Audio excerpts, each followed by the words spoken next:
Family is a complicated thing, and in the world of hip-hop, the shadows behind it run deep. For someone like 50 Cent, whose rise to the top came with ruthless ambition, his family story often goes unnoticed. Few would guess that he has no contact with his eldest son while vowing to leave everything to his youngest.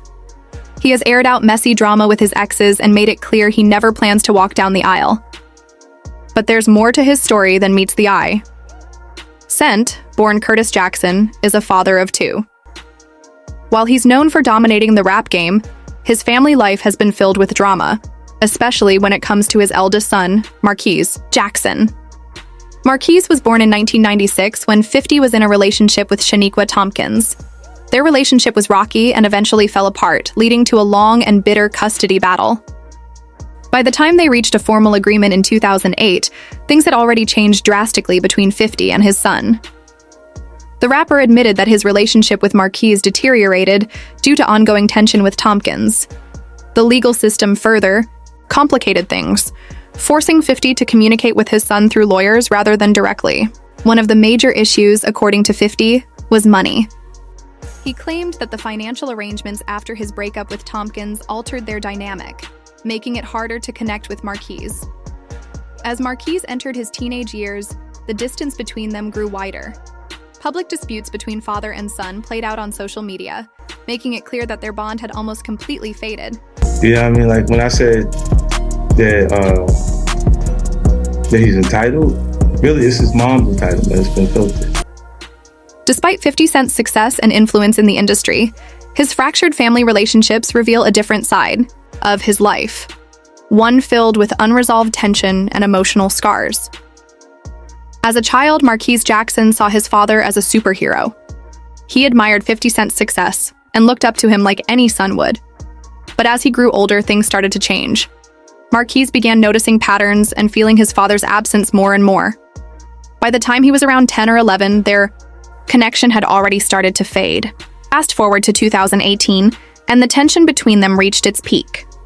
A photo surfaced of Marquise posing with the son of Kenneth Supreme McGriff, a notorious figure linked to one of 50's most dangerous rivals. McGriff was allegedly involved in a plot that led to 50 Cent getting shot 9 times in 2000. So, when 50 saw his son standing beside McGriff's son, it was the final straw. He responded with a cold comment on Instagram, saying that if both Marquise and McGriff's son were hit by a bus, he wouldn't feel a thing. That statement made it clear just how far their relationship had deteriorated. Sources close to the situation claimed that Marquise had a history of stirring the pot when it came to his father. According to insiders, he would purposely post things or associate with people 50 disliked, seemingly to get under his skin. Every time 50 was beefing with someone on social media, Marquise was allegedly right there, fueling the flames by showing up with those same people. It became a twisted game of chess, one that neither father nor son was willing to lose. Following the backlash from his bus comment, 50 took to Twitter to clarify that he had no ill will toward anyone. However, he also pointed out a deeper issue. The people Marquise was associating with represented, in his eyes, the same negative energy directed at him. He emphasized that he had paid over $1.3 million in child support to provide Marquise with opportunities he never had growing up. But for 50, it wasn't about the money. It was about the lack of respect he felt from his own son. Then, in October 2022, the feud took another turn. Marquise made a public offer to his father, saying he'd pay 50 Cent $700 just to spend 24 hours with him. The amount was significant. It was the exact monthly child support 50 had been paying for years. But for Marquise, that money meant nothing if his father wasn't there emotionally. If it takes me paying him for his time, I'm more than willing to do that. Not long after Marquise's public plea, 50 Cent addressed the situation, making it clear that if his son truly wanted to reconnect, he would call, not go to TMZ or Instagram. 50 wasn't convinced Marquise was genuine, feeling that it was more for publicity than a real attempt to mend their relationship. He also made a striking point. If you've mailed someone $1 million and they have zero respect for you, how much do you think you have to give them before they have a little bit? To 50, no amount of money could repair what had been broken. Marquise, however, wasn't done. After hearing his father's response, he took to Instagram again. insisting that he had tried reaching out privately but didn't have his father's phone number and had been blocked on social media. According to him, no one wanted to step in and mediate because they were afraid of 50. In his eyes, calling him out publicly was the only way to be heard. He emphasized that he wasn't a kid anymore. He wasn't asking for money. He just wanted to sit down and talk, man to man. Marquise even revealed that the last time they were supposed to meet, 50 stood him up, leaving him heartbroken. Though he had forgiven him for it, he was still waiting for that conversation that never happened. Despite their fractured relationship, Marquise has followed in his father's footsteps in at least one way: music. He dropped his first single, Different, in 2017 and has been steadily releasing tracks, working to make a name for himself outside of his father's shadow. Meanwhile, 50 Cent's relationship with his younger son, Sire, has been equally complicated due to ongoing tensions with his ex, Daphne Joy. Unlike his rocky bond with Marquise, 50 has always seemed to have a solid connection with Sire. However, in March 2024, Joy went public with serious accusations against 50, claiming on Instagram that he had physically mistreated her. She expressed heartbreak and disappointment, stating that he had shattered what little hope she had left for him as a father. 50 Cent denied the claims, but the situation escalated their already complicated relationship. These accusations surfaced while 50 was actively seeking sole custody of Sire. Allegations also emerged that Daphne had been involved in adult work, with ties to a lawsuit involving Diddy's ex-assistant. Joy has fiercely denied these claims, but the battle between her and 50 isn't just unfolding in court, it's making headlines. Cent and legal trouble are no strangers to each other. In 2013, he faced domestic violence charges related to an altercation with Joy. He was accused of kicking her in the stomach during an argument and trashing her property. While he avoided more serious charges by pleading guilty to misdemeanor vandalism, he still had to serve 3 years of probation and complete community service. That incident served as a warning sign that the tension between them wasn't just gossip, it had real consequences. Fast forward to 2024, and despite the chaos, 50 Cent is focused on his legacy. Whether through music, business, or his personal life, he's determined to control his narrative.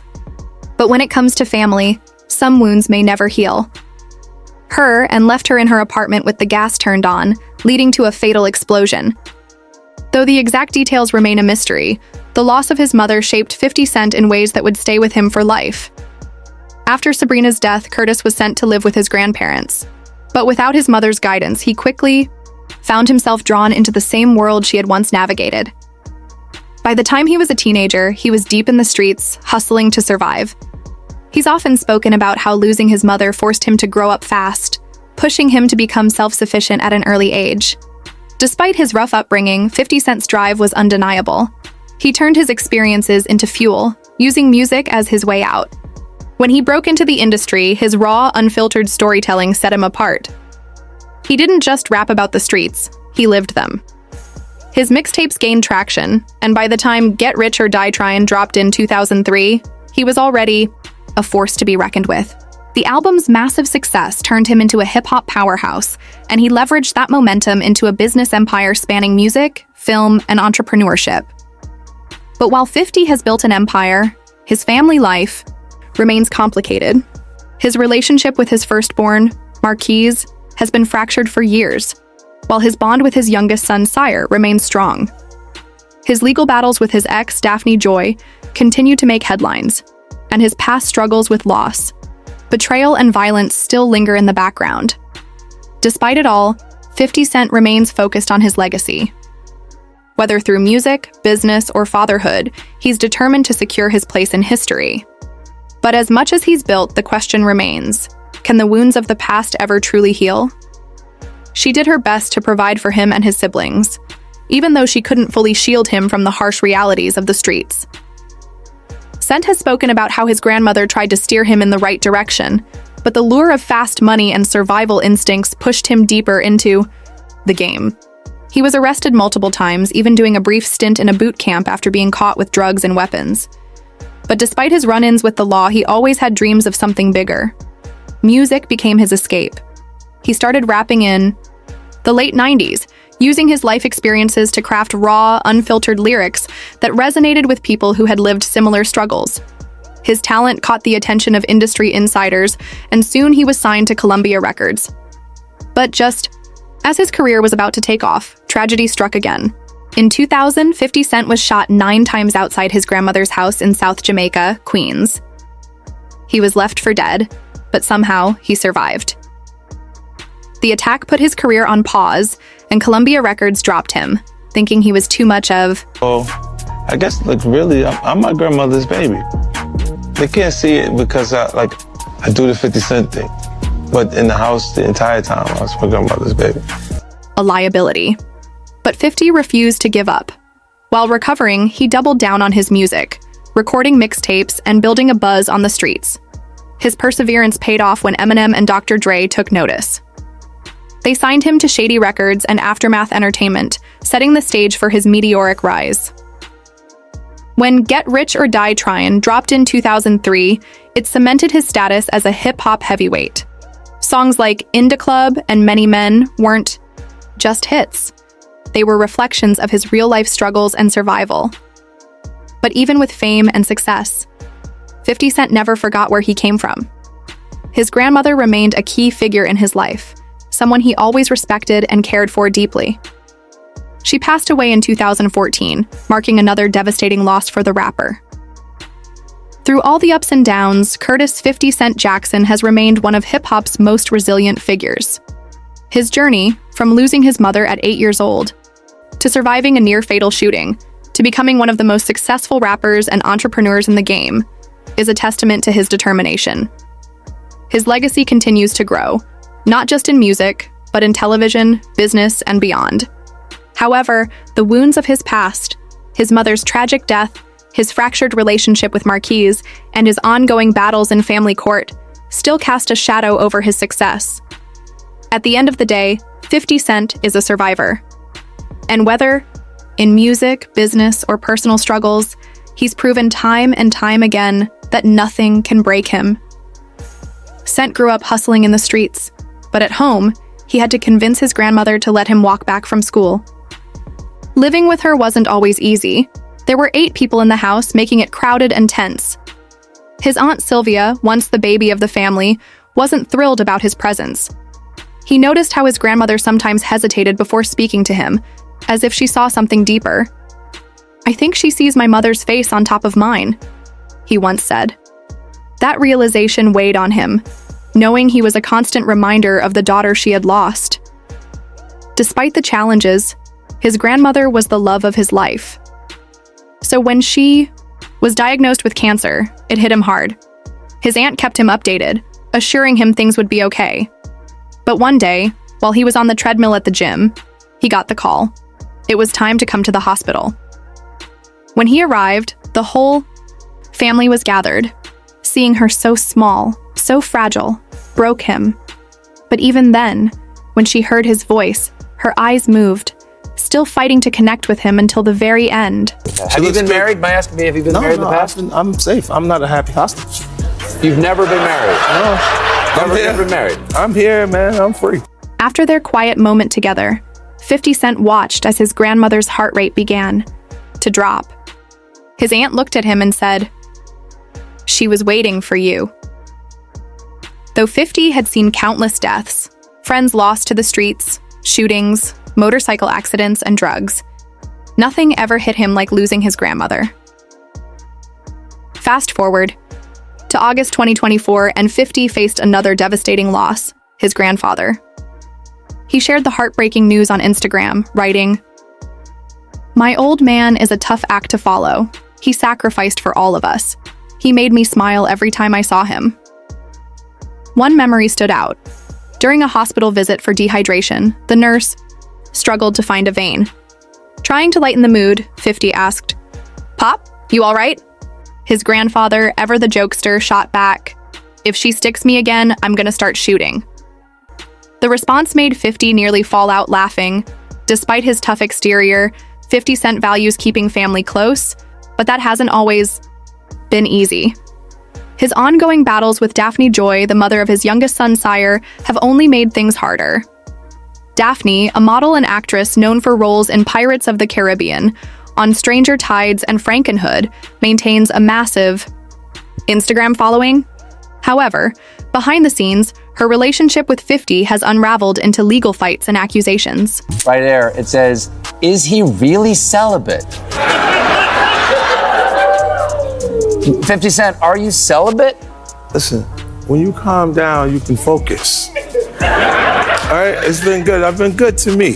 According to him, the accusations were part of a larger plan to push him out of Sire's life. Through all the public battles, 50 Cent remains determined to be there for his son, no matter how messy things get. Despite the harsh back and forth, in September 2023, 50 Cent decided to drop his lawsuit against Daphne Joy.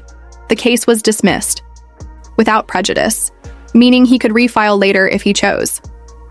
It's unclear whether he backed off to de-escalate the situation or if he had bigger plans down the line. One thing remains certain: the tension between them hasn't eased. Meanwhile, 50 Cent's long-standing feud with his first son's mother, Shaniqua Tompkins, has been ongoing for decades. Their toxic relationship has played out in the public eye, with neither holding back. In January 2019, 50 reignited their drama by accusing Shaniqua of using money from his first international tour for cosmetic surgery instead of investing in real estate, as he had expected. She clapped back with a savage response, posting a screenshot of a Google search for genital herpes. The exchange was yet another chapter in their ugly, never-ending battle. Their issues date back to the late 90s when they dated, and their son, Marquise, was born in 1997. After their split, Shaniqua hit 50 with a $50 million lawsuit, which was ultimately thrown out. Though they reached a custody agreement in 2008, their relationship remained strained, fueled by lawsuits, social media jabs, and public slander. Revealed he had been paying Shaniqua $40,000 a month, around $500,000 a year, to support their son. However, he claimed she wasn't satisfied and wanted more to maintain the lifestyle she felt they deserved. Frustrated, he took the matter to court, and the ruling significantly reduced his payments to $6,700 a month. To 50, this was a turning point. He felt disrespected and unappreciated, further deepening the wedge between him and his son. The financial battle only added fuel to their already strained relationship, and years later, it remains one of the most bitter feuds in hip-hop history. Cent's relationship with Jamira Haynes, better known as Cuban Link, started off strong, but over time, the spark that once had fans talking seemed to fade. Their romance first caught public attention when they stepped out together at the Power Season 6 premiere in 2019. Though 50 is known for being private about his love life, glimpses of their relationship appeared on social media. In a playful Instagram Live, 50 joked about their first date, revealing she gave him the address to a restaurant rather than her home, keeping things casual and grounded. By 2020, 50 Cent opened up more, sharing in an interview that they even created relationship vision boards to strengthen their bond. It seemed like they were working towards something serious, focusing on personal and mutual growth. However, as time passed, fans noticed a shift. Pictures of them together vanished from social media, fueling breakup rumors. The speculation peaked when 50 Cent confirmed his single status during an appearance on The Late Show with Stephen Colbert. While he didn't mention Cuban Link by name, the message was clear. They had gone their separate ways, adding another layer to the split. 50 also mentioned practicing abstinence to stay focused on a major new idea, emphasizing that he didn't want distractions. Cent's journey from the streets of Queens to hip-hop superstardom is nothing short of legendary. At 19, he was sentenced to 9 years in prison for dealing drugs but served only 6 months. That brief time behind bars was enough to make him realize that the streets weren't the future he wanted. After his release, hip-hop was shifting. The golden era of gangsta rap, dominated by legends like NWA, Tupac, Biggie, and Snoop, was fading. But 50 was ready to bring a new voice from Queens. His debut album, Power of the Dollar, was supposed to be his breakthrough, backed by Jam Master Jay of Run DMC. Hip-hop is black music, without question. And unfortunately for some people, it's tough to accept that you got a white artist that does it better than black art. However, in May 2000, everything changed. 50 was shot 9 times outside his grandmother's home. Amazingly, he survived. But his label, Columbia Records, dropped him, and the industry turned its back on him. While recovering, he linked up with producer Shaw Money XL, who encouraged him to get back to music. In Shaw's house, 50 recorded 50 Cent is the Future and Guess Who's Back, mixtapes that flooded the streets and made him impossible to ignore. By the time he dropped Get Rich or Die Tryin', the hype was unstoppable. His single In Da Club dominated the charts, spending 9 weeks at #1, followed by 21 Questions, another smash hit. The album sold 12 million copies worldwide, making it the highest-selling rap album of 2003, but 50 Cent never let the success get to his head. He credited Eminem and Dr. Dre, who co-signed him, as key figures in keeping him grounded. He often says that being around someone with even greater success reminds him to stay humble. Though 50 has since expanded into TV, business, and beyond, music remains his first love. His drive to succeed, against all odds, has defined his career, and he's not slowing down anytime soon. Thanks for watching. If you enjoyed this video, click on one of the videos on your screen to dive into more content from our channel. Don't forget to like, subscribe, and hit the bell icon for more.